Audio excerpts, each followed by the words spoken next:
Westmoreland wanted man charged for the murder of Mad Dog.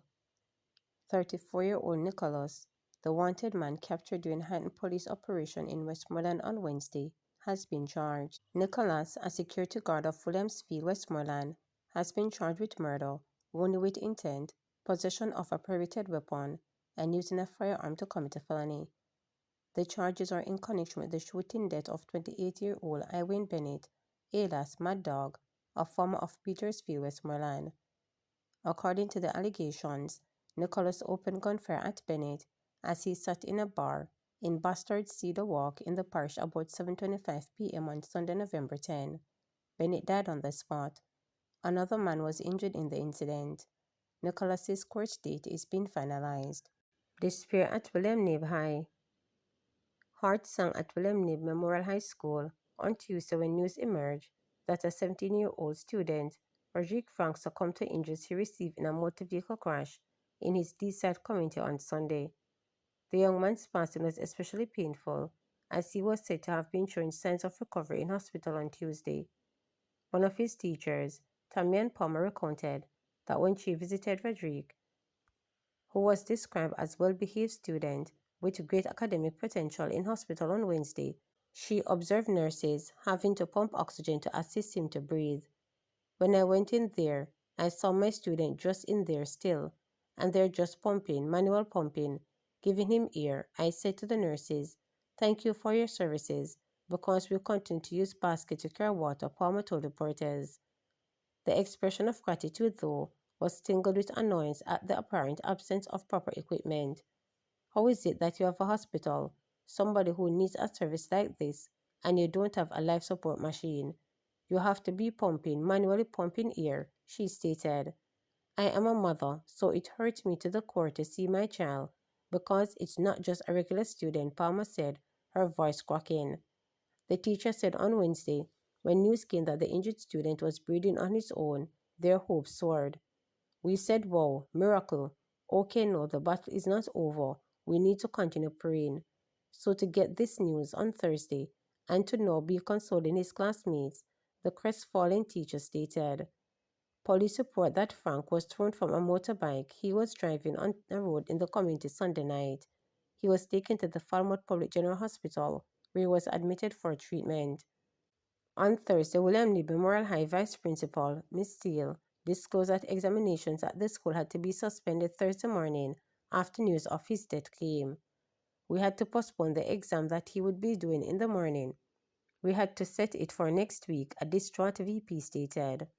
Meantime, Councillor Jonathan Barty, Jamaica Labour Party Wakefield Division, noted that there have been a number of fatal crashes on the stretch of the road between Wakefield and D-side since it was paved last year.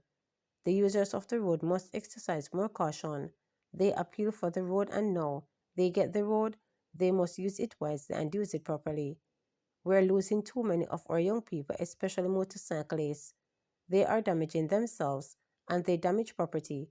One thing, they knocked down a light pole, and the area was out of electricity for 3 days, Bartley noted.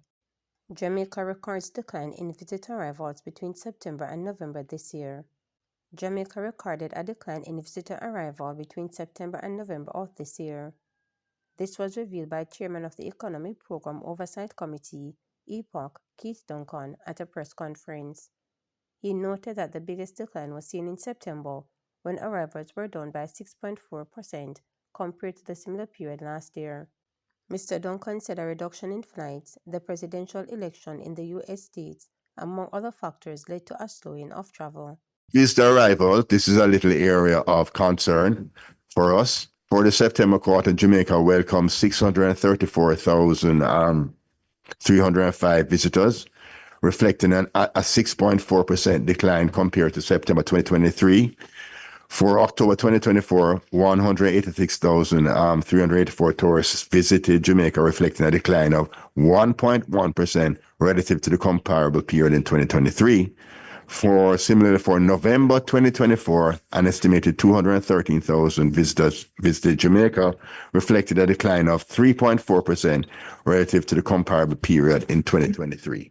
So visitor arrivals, we're hoping that would have been the impact of burial.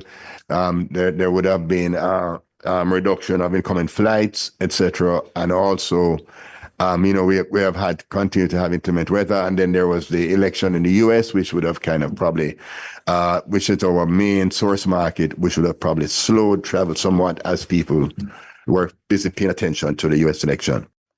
Marissa wants her day in court. Jamaica Labour Party Member of Parliament MP Marissa Dalrymple-Philibert is dead set on having her day in court in the wake of Friday's ruling by the parish court, Judge Leighton Morris, that she should be tried for breaches of the Integrity Commission Act and allegedly making false statements in her statutory declarations to the Integrity Commission between 2015 and 2021. She is still adamant that it was an oversight on her part and had the opportunity to correct it, and she did. She wants her trial. She wants her day in court. She has nothing to fear, Attorney Peter Champagny, King's Counsel, who leads the political defense team, told reporters on Friday. Dalrymple-Philibert, who resigned from her position as Trelawney Southern MP and as Speaker of the House of Representatives in September 2023, citing damage to her reputation, but was re-elected this November in a by-election. This had been underprobed by the Integrity Commission in relation to her statutory declarations for the period 2015 to 2021, and specifically as it relates to the purchase of a motor vehicle in the amount of $6 million, which was financed by a loan from Sagicor Bank. The Commission's Director of Investigation, Kevin Stevenson, in a report tabled in Parliament, had recommended disciplinary action due to the seriousness of Mrs. Dalrymple-Philibert's conduct. The charges laid by the Integrity Commission in September 2023 were 4 counts of making a false statement in a statutory declaration between 2015 and 2017. She was also charged with 4 counts of breaching Section 43(2)(a) of the Integrity Commissions Act 2017 for making a false statement in a statutory declaration between 2018 and 2020. Dalrymple-Philibert, through her attorneys, had sought to have the case discontinued, arguing that the Commission charged her under the wrong section of the law. There was a preliminary point that was taken before the commencement of any trial in the matter, and those agreements were heard before now, and today the judge ruled that the matter should go to trial, Peter explained on Friday afternoon. The attorney said the legal team appreciated the reason of the parish judge in arriving at his decision. He gave a very comprehensive decision. He spent over an hour and a half. The essence of it was that much of what was submitted in the way of the preliminary points could really and truly only be addressed in the final analysis by a trial to determine certain issues. So on that basis, he ruled that there should be a trial to ventilate the issues. He would not disturb the prosecution of it, Peter stated. Interestingly enough, some comments were made by the Act itself in relation to certain complaints that we had.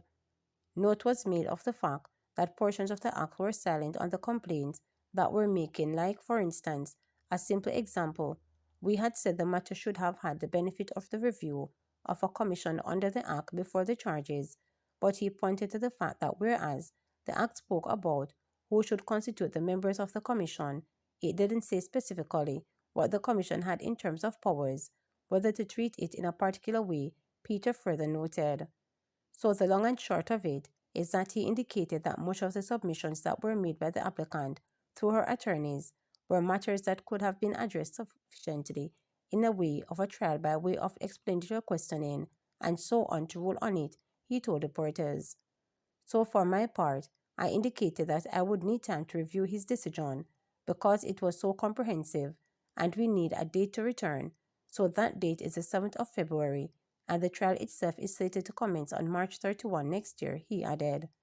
In the meantime, he said his client, who had never shied away from the situation, is in fighting mode. Even before being charged for the offense, the judge took note of this.